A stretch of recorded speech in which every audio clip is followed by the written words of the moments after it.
Might not look the prettiest. I'm gonna climb right on here, but it gets the job done.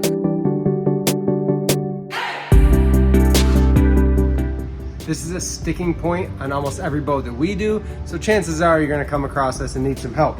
The steering wheel, I have backed off the nylock nut and the washer all the way. I hit it with some PB Blaster.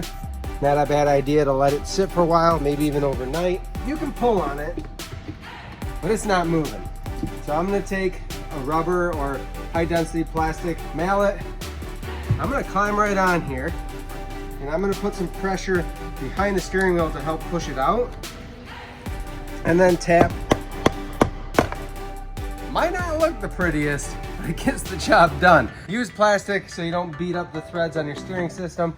Now I can pull my key and I can pull the rest of this off so I can salvage my steering system to use on the new console.